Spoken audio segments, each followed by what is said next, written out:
보실 말씀은 마태복음 5장 1절에서 12절까지의 말씀입니다. 저희가 3주 동안 마태복음을 봤는데요. 나중에 뒷부분은 또 한번 다루도록 하고 오늘까지만 이제 마태복음 5장 1절에서 12절입니다.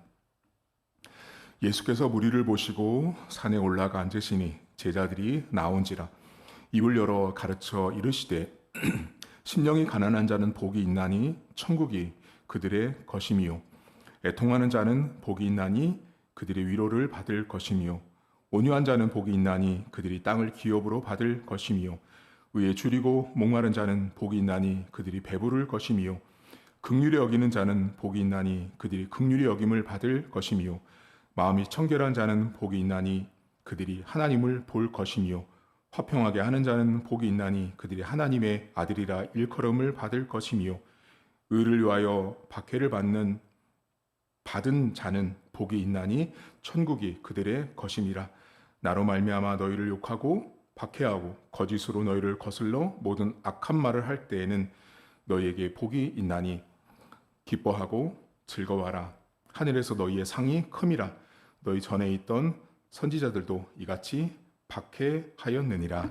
아멘. 성경에 바리새인이란 사람들이 있습니다. 바리새인, 파리사이라고 말하거든요. 파리사이라고 말하는데 바리새인이라는 이름의 뜻은 나누다라는 뜻이에요. 나누고 구별하고 분리하다예요. 자, 그러면 이 바리새인이라는 사람들은 예수님 당시에 1세기에 대략 몇 명 정도가 있었냐면 6천 명 정도가 있었대요. 요세푸스라고 하는 그 당시 역사학자에 의하면. 그러면 6천 명이면 우리가 볼 때는 지금 인구수로 보면 별로 많은 것 같지 않지만 6천 명이란 숫자는 그 당시 그 6천 명으로 한 도시를 움직일 수 있을 만큼의 권세가 있는 사람들이었어요. 그러니까 숫자는 6천 명이지만 영향력이 대단히 컸던 사람들이 바리새인인데 이 바리새인들은 율법을 평생의 핵심으로 믿고 살았던 사람들이에요. 그러니까 바리새인들은 여러분 사람들을 구별시킬 때 율법을 가지고 있다, 안 가지고 있다. 두 번째는 할례를 받았다, 안 받았다. 세 번째는 하나님의 선택된 백성이다, 아니다. 이 셋을 가지고 사람들을 구별했어요. 그러니까 바리새인들이 볼 때 저 사람 할례 받았어, 안 받았어? 안 받았구나. 그럼 너는 이방인. 우리는 할례 받았으니까 하나님 백성. 저 사람 율법을 가지고 있어, 안 가지고 있어? 안 가지고 있네. 그럼 이방인. 우리는 하나님 백성. 저 사람 아브라함의 조상이 후손이야, 아니야? 아브라함의 후손이 아니래. 그러면 저 사람 이방인, 저주받은 사람, 우리는 복받은 사람, 이렇게 생각했어요. 그러니까 바리새인들은요 자신들의 복을 뭐라고 생각했냐면 우리는 하나님의, 우리 조상이 아브라함, 이게 복이에요. 두 번째, 우리는 모세가 시내산에서 써줬던 그 율법책을 가지고 있는 백성, 율법을 가지고 있어. 그래서 우리는 복이야. 우리는 남들 하지 못하는 할례까지 했어. 그러니 우리는 복이야. 이게 그 사람들의 복의 개념이었어요. 자, 그러면 여러분, 이 바리새인을 비롯한 예수님 당시의 종교 지도자들, 서기관들, 율법사들을 비롯해서 예수님께서 바리새인들에게 했던 말이 있는데 혹시 기억나세요? 바리새인을 많이 들어봤는데 예수님이 여러분 바리새인을 향해서 계속 반복해서 하신 말씀이 있어요. 그게 뭐냐면 딱 들어보시면 맞아 하실 거예요. 화 있을진저라고 말했어요. 그러니까 바리새인들은 예수님이 볼 때 화 있다고 말한 거예요. 근데 그 사람들은 자신들은 한 번도 화가 있다고 생각하지 않았어요. 왜냐하면 자신들은 조상이 아브라함, 율법도 가지고 있어, 할례도 행했어, 당연히 우리는 복이지. 바리새인들은 자신들은 항상 복이라고 여기고 평생을 사는 사람들이에요. 그리고 후손의 후손까지도 그렇게 교육했어요. 야, 너희 조상이 아브라함이야. 너 율법 가지고 있는 거 봤지? 야, 우리 봐봐. 저 회당 예배당 우리만 갈 수 있어. 아무도 못 가. 그 사람들은 그게 복이었어요. 근데 예수님이 오셔가지고 화 있대요. 자신들은 한 번도 조상 대대로 화가 있다고 생각하지 않은 사람이 바리새인들이에요. 평생을 살면서 우리는 복이다고 생각했던 사람들인데 예수님이 화 있을진저라고 말한 거예요.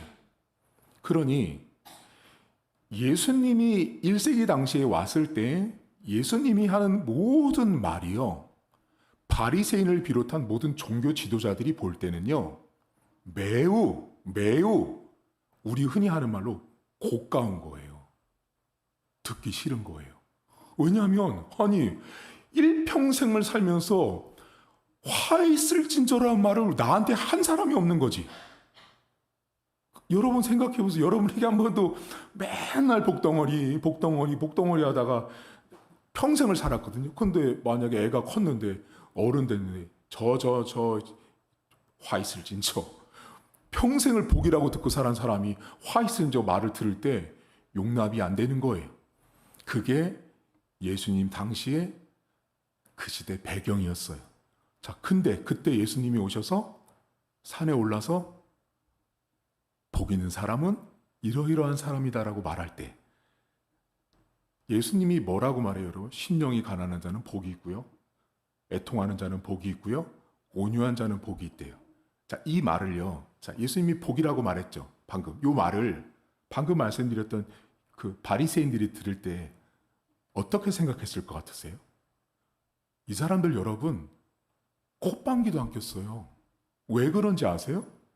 아니 온유한 것과 심령이 가난한 것과 애통하는 것은 자신들이 믿고 있는 아브라함의 조상, 후손, 율법을 가지고 있고 할례를 가지고 있는, 다 모두가 여러분 보시면 할례든 율법이든요 매우 가시적인 거예요. 눈에 다 보이고 손에 다 들고 있단 말이에요. 근데 이 사람 바리새인들이 볼 때 애통? 심령이 가난? 온유? 그건 눈에 보이지도 않고요. 잡히지도 않는 거예요. 그러니까 그들이 볼 때는 복이 될 수가 없는 거예요. 자, 그러면 이 배경을 아시고 오늘 예수님이 다시 복을 얘기하시거든요. 여러분 지난 시간에 베레카와 에쉐르라는 복을 말씀드렸는데 기억나시죠? 성경에 나오는 복은 베레카와 에쉐르의 복이 있었어요.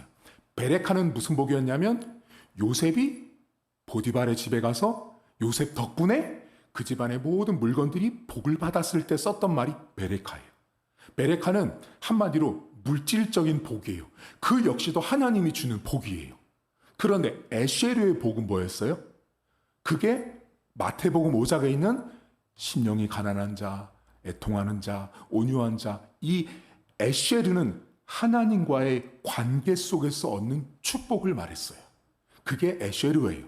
그러니까 마태복음은 눈에 보이는 복이 아니라 매우 영적인 복이에요. 하나님과의 관계 속에서 얻는 복을 예수님이 말씀하신 거예요.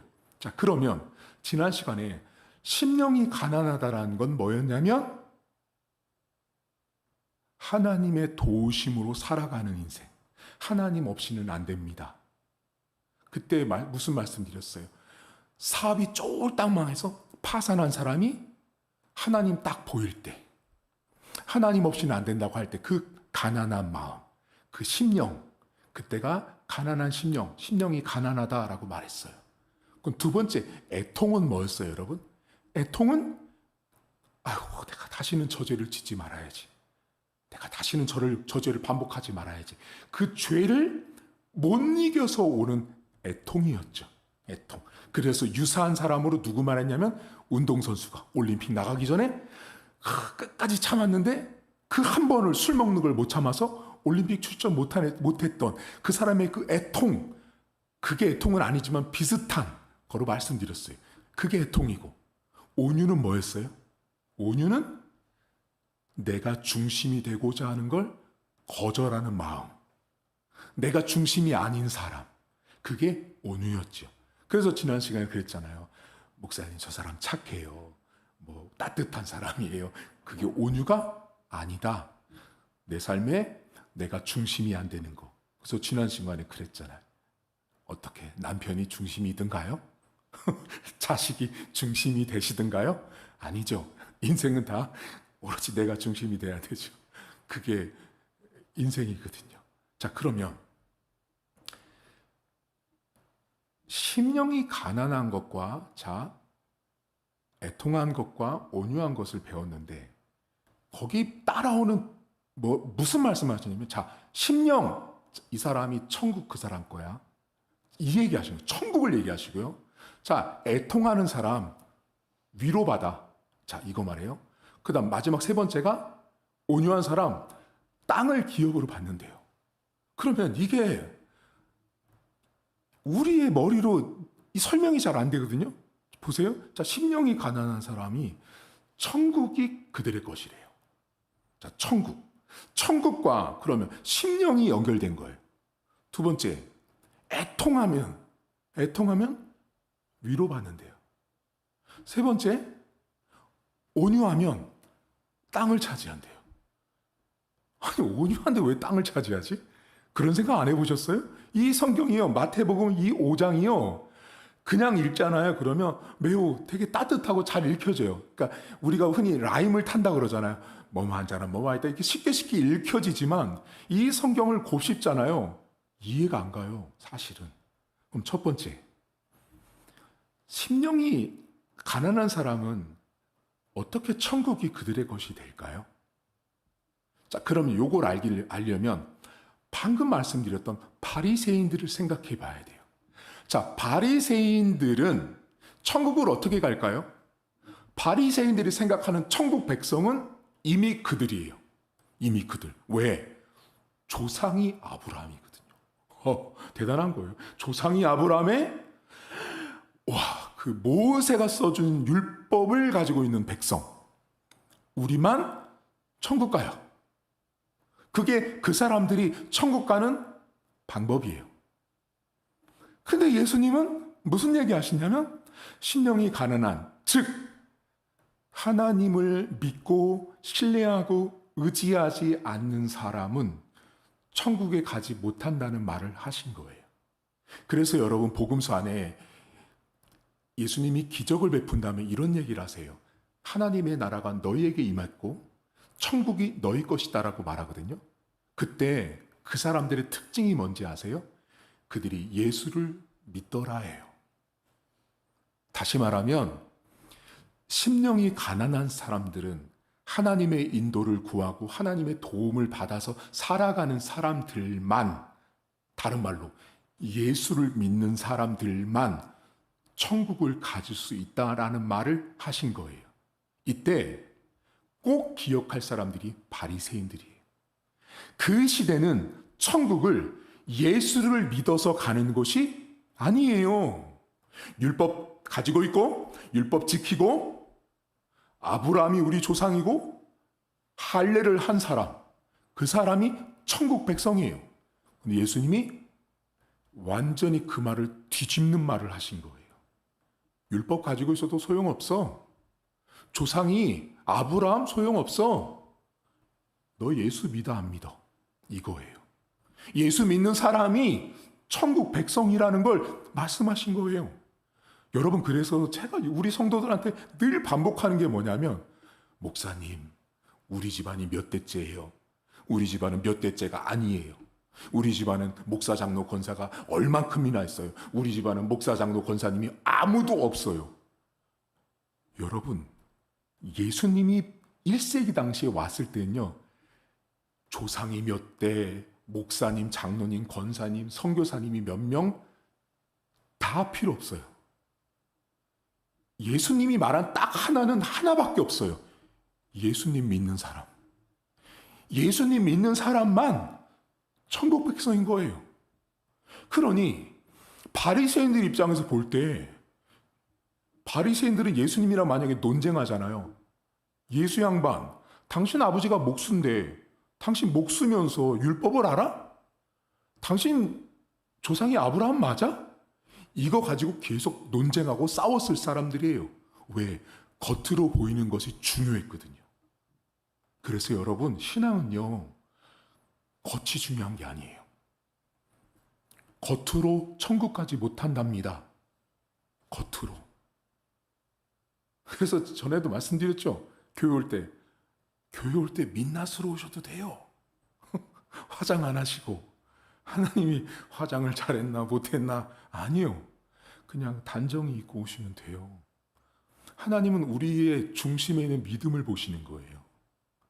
전에 말씀드렸죠. 제가 주일학교 때 어떤 애들이 중고등부 제가 사역할 때인데 애들이 놀다가 PC방에서 놀다가 복장을 못 갖추고 슬리퍼 신고 왔는데 그 교회 현관 앞에 들었는데 장로님이 내쫓았잖아요. 어떻게 주일날 슬리퍼를 끌고 반바지 차림으로 교회로 오냐.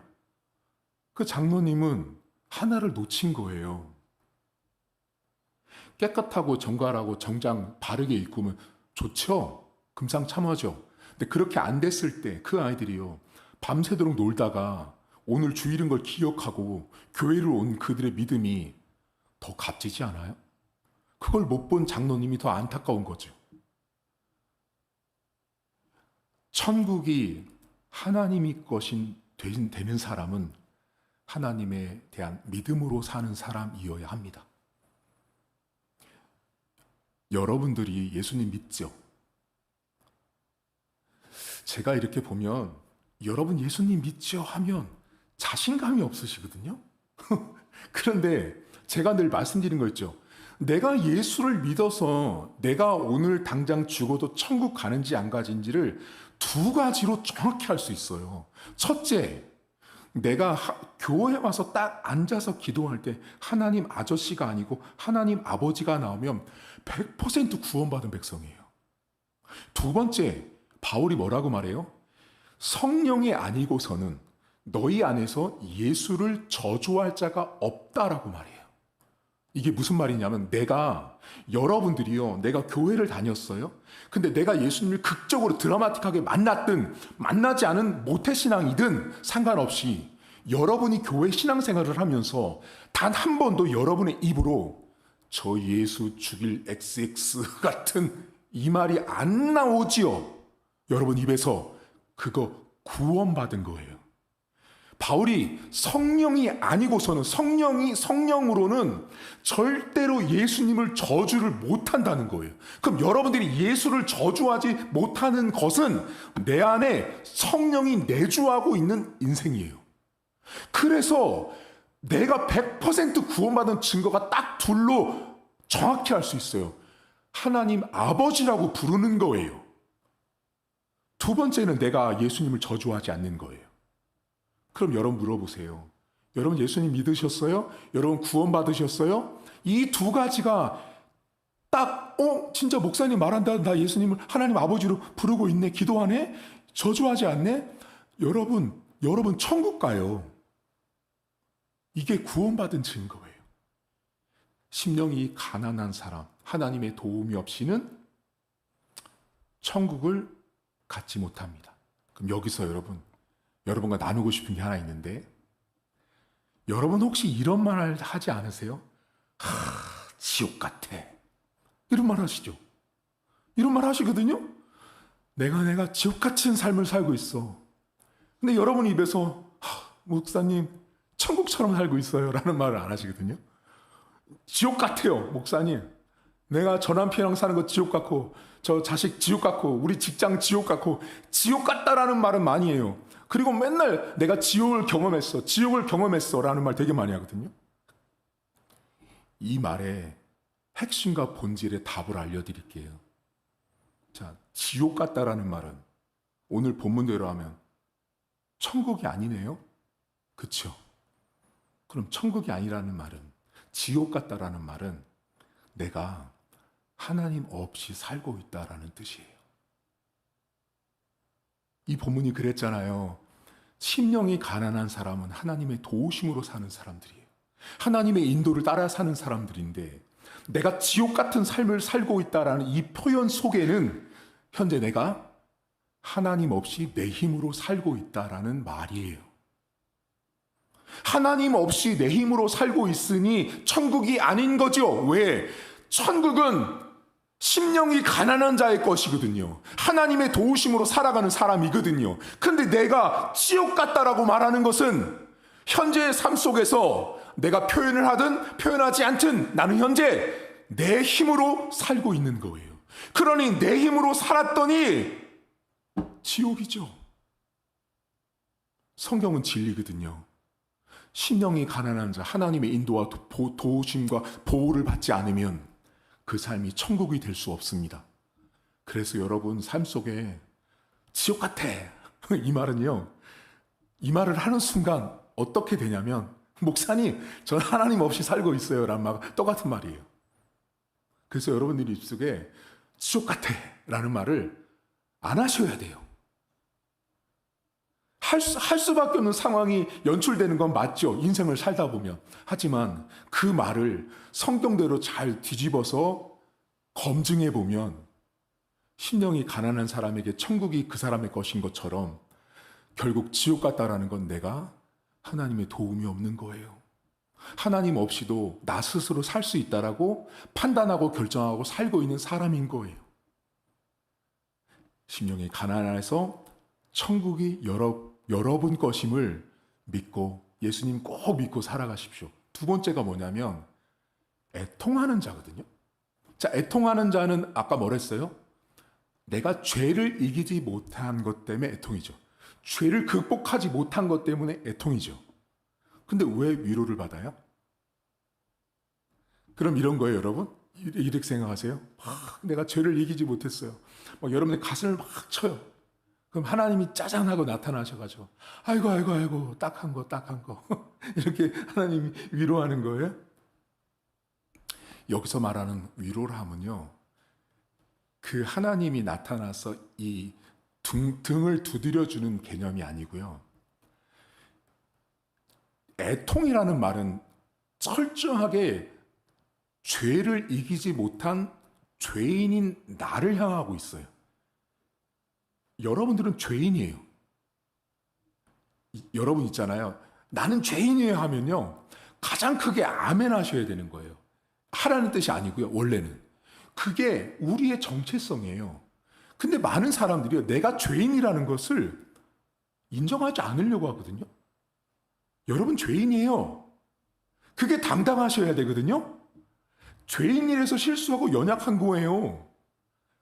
그게 우리예요, 여러분. 그럼 우리는 죄를 이길 수도 없고 극복할 수도 없는 나약함을 갖고 있는 사람이 우리예요, 우리. 그러면 그 죄이죠, 죄의 문제를 누가 무엇으로 해결했냐고요? 그게 복음이에요. 그러니까 지금 예수님이 마태복음 5장에서 산에 올라서 애통하는 자가 위로를 받는다는 뜻은 뭐냐면, 내 죄 문제를 지금까지 예수님이 1세기에 오시기 직전까지는 단 한 명도 내 죄 문제를 해결하지 못한 거예요. 무슨 말이냐면, 성전에 가서 소 끌고 양 끌고 짐승 잡아서 예배를 드렸음에도 불구하고 내 안에 있는 죄책감, 내 안에 있는 죄의 감정들이 해결되지 않는 거예요. 다시 말하면 아무리 성전에 가서 예배를 드려도 재물을 잡아도 위로를 못 받았어요. 근데 예수님께서 십자가에서 죽으신 것을 믿는 그 순간부터 내 안에 찾아온 것이 바로 위로예요. 그것이 오늘 본문에 말하는 애통하는 자가 받는 위로예요. 위로라 하면 결국 여러분들이 예수님의 십자가를 믿기 때문에 받는 위로예요. 여러분들이 십자가 앞에 섰을 때 막 잘난 척 하세요? 교만하세요? 아니에요. 십자가 앞에 서잖아요. 내 죄가 보이고 내 약함이 보이고 반복했던 내 모습들이 보이거든요. 그걸 십자가에서 예수님께서 해결하신 것 때문에 위로를 받는 거예요. 내가 그 죄 문제를 해결할 수 없었음에도 불구하고 내 죄의 문제를 십자가에서 해결해 주신 것 때문에 받는 것, 그게 위로예요. 저와 여러분들은 다 이미 위로를 받은 분들이에요. 그래서 여러분 있잖아요, 여러분 혹시 이런 분들이 있거든요. 목사님, 저 좀 위로해 주세요. 저 좀 위로해 주세요. 목사님의 따뜻한 위로의 말이 필요하고 목사님의 따뜻한 한번 손 잡아주니 필요해요. 아니요, 필요 없어요. 여러분, 여러분의 가장 큰 위로, 막강한 위로는 내가 예수님 믿는 순간부터 여러분은 엄청난 위로를 받으신 분들이에요. 근데 우리가 그거를 나약하고 부족해서 늘 잊고 살아요. 여러분들은 이미 충분한 위로를 받은 분들입니다. 그래서 여러분, 십자가는요, 우리에게 위로입니다. 그 위로를 하면 등을 두드려 줌이 아니라 내가 해결하지 못한 죄책감, 내가 해결할 수 없는 그 죄의 문제를 해결해 주신 십자가 때문에 받는 위로예요. 위로. 그게 애통하는 사람이 받는 위로예요.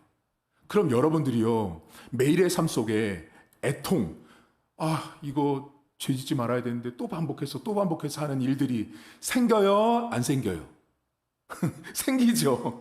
여러분, 맨날 생기잖아요. 맨날 매일같이 나의 똑같은 죄가 반복되고 하지 말아야 되는데 또 하고 하잖아요. 그런데 내가 예수를 믿는 사람이라면, 하나님을 아버지로 부르고 예수를 저주하지 않는 나라면, 그 십자가의 위로는 매번 죽을 때까지 있답니다. 그게 우리의 위로예요. 하나님은요, 여러분들이 지은 죄를 또 반복했구나, 또 죄를 짓구나가 아니에요. 그 죄에도 불구하고 그 예수님의 십자가 때문에 우리를 계속해서 반복해서 위로하시는 거예요. 우리가 죄를 반복하는 것처럼 예수님은 당신의 위로를 십자가를 통해서 우리에게 계속 베풀어주고 있다라는 거예요. 세 번째가, 온유한 자는 뭐를 받아요? 땅을 기업으로 받는다고 말하거든요. 한번 생각해 보세요. 잠깐만. 아니, 어떻게 온유한데 땅을 받을 수 있을까? 이걸 예전에 제가 주일학교 때 설명했더니 애들이 이렇게 말해요. 전도사님, 그 땅 살고 있는 사람한테 가서요, 온유하고 착하게 하면 땅을 주지 않을까요? 애들 생각이죠. 그렇죠? 착한 척하고 그 사람의 말을 잘 듣고 온유하면 그 사람이 땅 주겠죠. 예수님이 그런 말 한 거 아닐까요? 어린아이 생각이에요. 여러분, 아까 전에 온유한 자는 뜻이 뭐였어요? 내가 중심인 것을 거절하는 사람이에요. 그래서 여러분, 저는 사실은 여기 마태복음 복 중에 이 온유라는 복이요, 매우 어려워요. 제일 성도들이 못해요. 어디서 못해요? 여러분 집에 가서, 여러분 직장 가서 여러분이 그 온유를 제일 못해요. 항상 내가 중심이 되거든요. 자, 그러면 내가 중심이 아니려고 하는 거 있잖아. 그거 거절한 게 온유예요? 내가 중심이 아닌 거? 그러면 내가 중심이 아니라는 건 지난 시간에 누가 중심이에요? 하나님이 중심이고, 말씀이 중심이고, 기도나 예배가 중심이고, 더 나아가서 내가 아닌 다른 사람, 내 남편, 내 자식들, 내 이웃들이 중심이 되는 사람이 온유한 사람이에요. 자, 그럼 여쭤볼게요. 이제 여러분 가정에, 자, 예를 드는 거예요. 여러분의 모든 식구들이요, 예수를 안 믿어요. 여러분의 모든 가족들이 예수를 믿지 않아요. 나만 예수를 믿어요. 자, 그러면 나만 예수를 믿는 여러분들이 그 집에 들어갔을 때, 이제 우리 명절이잖아요. 명절에 딱 갔더니 모든 사람들이 예수를 안 믿고 나만 예수를 믿어요. 그럼 그 자리에 갔을 때, 집에, 자, 명절 식구들 다 모였을 때 오늘 설교를 기억하는 거예요. 그래, 목사님이 온유는 내가 중심이 되는 걸 거절하는 거라 그랬어. 자, 거기 딱 들어갔더니, 이것들이 내가 중심이 되도록 자꾸 나를 돋구네. 이게 자꾸 내가 자꾸 중심이 되도록 만드네 하는 일들이 벌어져요, 안 벌어져요? 벌어지죠. 벌어져요. 명절 때마다. 자, 그러면 그 상황에서 내가 저 사람, 일가 친척이 중심이 될 수 있도록 의견, 행동, 그 작은 것들을 내가 밀리는 거죠. 그리고 그 사람이 중심에 서도록 했어요. 그게 올 설에 했고, 올 가을 추석에 하고 몇 년을 반복했어요. 어느 날 뜻하지 않게 다시 명절에 모였더니 내가 중심이기를 거절하는 세월을 3년, 4년 살다 보니 그 가족들이 몽땅 예수를 믿기 시작했어요. 나는 거기서 그냥 그 행동만 했는데 그들이 살고 있는 각 지방, 각 처소에서 누구누구의 전도를 받아서 하나님의 백성이 되어 갔죠. 그들이 그 하나님의 백성이 되어가는 그 모습이 땅을 기업으로 받은 거예요.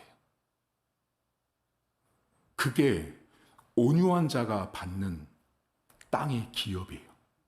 따라서 여러분들이요, 내가 중심으로 살지 않아서 어떤 자가 예수를 믿으면 그 사람이 하나님의 땅이 아닌 땅이었던 그 땅이 하나님의 백성이 누리는 땅으로 바뀌는 거예요.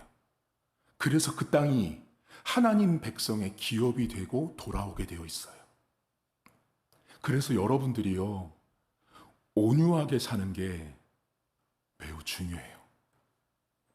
여러분의 그 내가 중심이 되고자 않는 그 모습 때문에요, 믿지 않던 우리 일가 친척들이 예수를 믿잖아요. 그럼 그 집안 대대로 예수 안 믿는 땅이었는데 그들이 예수 믿는 순간 그 예수 믿지 않던 그 집터가, 그 집안이 땅의 기업이 돼버리는 거예요.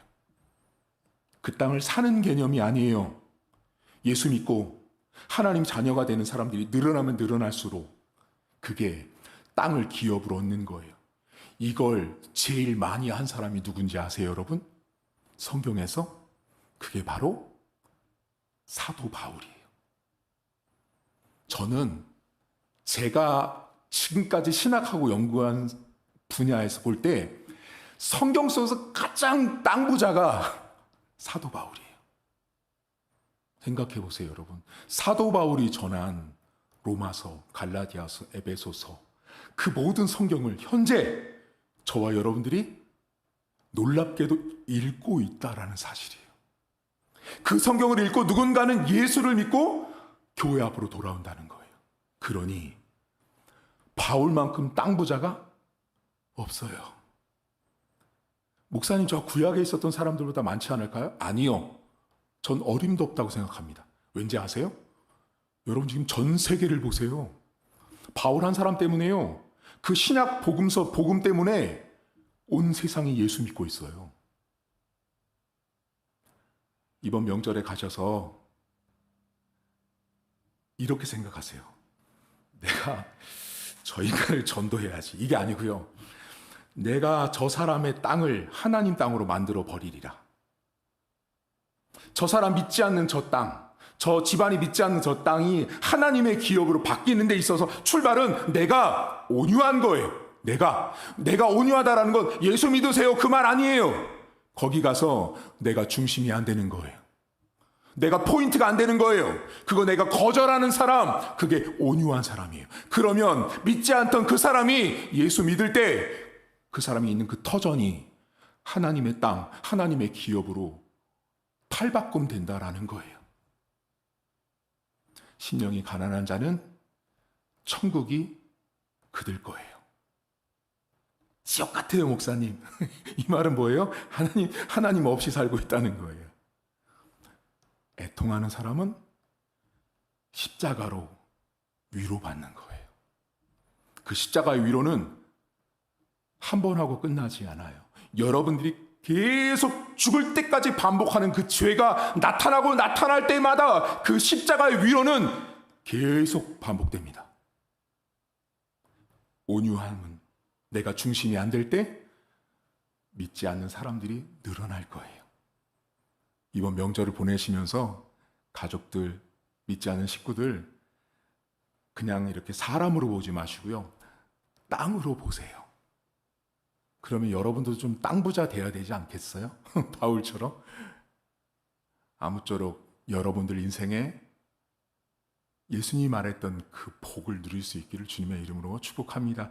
우리 한 가지만 놓고 기도할 텐데요. 하나님, 심령이 가난한 사람, 애통한 사람, 온유한 사람, 그런 삶을 제 인생에 살 수 있도록 여러분 자신을 함께 통성으로 기도하겠습니다. 하나님 아버지, 오늘도 고맙습니다.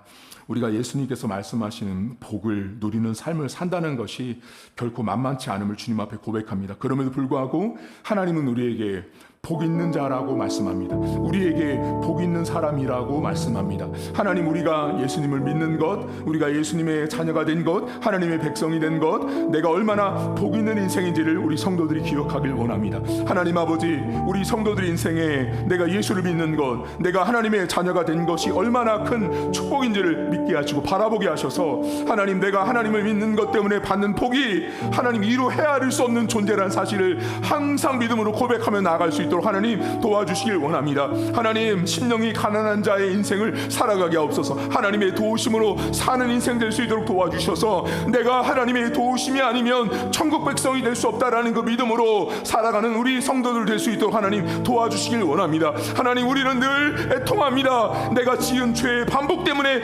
항상 애통합니다. 그때마다 하나님의 그 십자가의 위로가 우리 안에 넘치고 있음을 바라보길 원합니다. 내가 반복해서 연약해서 넘어질 때도 여전히 그 십자가의 위로가 멈추지 않음을 우리 성도들이 기억하길 원합니다. 하나님, 내가 중심이 되지 않는 그 온유한 인생을 살아가서 하나님, 우리의 인생 가운데 믿지 않는 사람들의 그 땅덩어리가 그들의 삶의 공간과 영역이 하나님 있는 백성의 삶으로 뒤바뀜 될 수 있도록 하나님 은혜를 도와주시길 원합니다. 명절을 통하여 하나님 천국 백성의 삶을 우리가 삶에 보여주게 하시고, 그렇게 복 있는 자의 인생을 살아가는 한 주간 될 수 있도록 은혜를 베풀어 주시옵소서.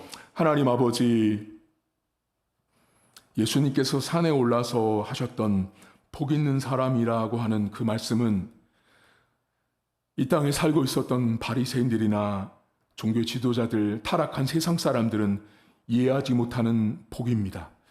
하나님, 우리 성도들 심령이 가난한 인생, 애통하는 인생, 온유한 인생으로 주님 앞에 설 수 있도록 도우시길 원합니다. 그렇게 사는 것이 결코 녹록지 않고 만만치 않은 것을 알고 있음에도 불구하고 하나님의 도우심을 구합니다. 주님, 우리 성도들 한 주간을 살면서 하나님의 도우심으로 심령이 가난한 인생에 대해서 천국 백성의 삶을 누릴 수 있도록 도와주시고, 우리의 삶에 끊임없이 죄에 무너지는 삶이 있을지라도 그 십자가의 위로가 있음을 믿고 나아갈 수 있도록 도와주시고, 내가 중심이 되지 않는 그 온유한 삶이 되어서 누군가가 나의 그런 삶의 모습 때문에 저 사람처럼 예수 믿고 싶다라고 하는 그 마음의 고백 때문에 그들의 그 땅이 하나님의 기업의 땅으로 변화되는 은혜와 축복을 우리 성도들에게 허락해 주옵소서. 예수 믿지 않는 가족들 이번 또 명절에 만납니다. 하나님, 그들에게 내가 중심이 되지 않도록 도와주시고, 그들을 세우고 그들을 격려하고 그들을 높여줘서 그들이 언젠가는 우리 교회가 아니더라도 그들이 살고 있는 그 삶의 터전 곳곳 처소에서 예수님 만나는 은혜가 있도록 은혜를 베풀어 주시옵소서. 하나님, 설 명절 시작합니다. 이번 한 주간에도 우리 성도들 안전하게 건강하게 잘 다녀올 수 있도록 은혜를 베풀어 주시옵소서. 이제는 우리 주님 예수 그리스도의 은혜와 하나님 아버지의 살아계심과 성령의 위로교통 충만하심의 역사가 오늘도 하나님 앞에 복 있는 자의 삶을 살기로 다짐한 우리 성도들 머리머리 위에 이제로부터 영원토록 함께 있을지어다. 아멘. 교회 소식 전하도록 하겠습니다. 오늘은 식사가 없어서 조금 설교를 길게 했습니다. 나가실 때 떡이 준비되어 있는데요. 떡은 우리 형제교회 흰돌교회에서 계시는 김길자 권사님께서 보내주셨어요. 그것을 우리 김영순 집사님이 뒤에서 다 도움을 주셔가지고 교회까지 배달이 됐으니까 가실 때 제가 볼 때 2개씩 가져가셔도 남을 것 같거든요. 2개씩 가져가셔서 신랑도 주고 자녀도 주고 같이 드시면 될 것 같습니다. 그리고 이번 주 말고 다음 3월 첫째 주부터 여러분 우리 교회가 예배 전 찬양을 이제 합니다. 예배 전 찬양을 진 목사님이랑 이제 우리 찬율이랑 해서 하는데 한 10분 정도, 그러니까 우리가 11시 예배니까 10시 50분부터는 찬양을 하게 될 거예요. 그래서 오셔서 진 목사님 하면 여기에 저희 이 스크린이 이게 잘 안 맞아요. 그래서 여기 세워놓는 스크린을 제가 구매를 했거든요. 그래서 그 세워놓으면 가사가 나올 거예요. 그러면 반주하면서 찬양하고 예배 전에만 기타로 반주해서 찬양하고 예배 때는 지금처럼 이렇게 진행을 하니까 3월 첫째 주부터 있다고 알고 계시면 되고요. 그리고 설 명절 설문 이번에 이단이 알고 싶다는 책이 나왔는데 책 안 가져가신 분들 가져가세요. 그리고 우리 정인이하고 기성이도 한 권씩 가져가서 꼭 읽어보시면 좋겠고요. 먼저 다른 데 보지 마시고 신천지부터 보세요. 제일 관심 많을 텐데 다른 건 나중에 보셔야 되고 신천지가 거기 자세히 나와 있으니까 신천지에 대해서 한번 먼저 보시고 다른 거 이렇게 훑어보시면 될 것 같아요. 그리고 다음 주는 2월 22일 날은 다음 주 주일 날은 다음 세대 진급 수료 예배로 하나님 앞에 올려드리니 우리 주일학교 학생들 오셔서 같이 예배 드리면 되고요. 우리 진급 때는 많이는 못 드리고 우리가 그 설립 감사 때 장학금 나가는 게 있어서 진급 예배 때는 매년 문화상품권 10,000원짜리 하나씩 줬습니다. 그래서 아이들 뭐 책 한 권을 사든 먹을 거 사 먹든 극장 가서 좀 도움 줄 수 있도록 하니까 다음 주에 그거 주니까 진급 예배 때 꼭 오시고요. 그리고 다음 주에는 14회차 아티클이 나가는데 왜 성도는 주일 성소를 해야 하는가라는 주제로 제가 글을 썼습니다. 그래서 다음 주에 그거 읽어보시면 되겠고요. 그리고 여러분들 기도해 주셔서 이번 주에 한국 성경신학회 정기 논문 발표회가 있었어요. 그래서 다녀왔고요. 잘 배우고 왔습니다. 그래서 제가 끊임없이 배워야 여러분들에게 더 좋은 설교를 할 수 있어서 더 배울 수 있도록 늘 기도해 주시고요. 여러분들 명절 잘 보내다가 다음 주에 뵙도록 하겠습니다. 예배 마쳤습니다.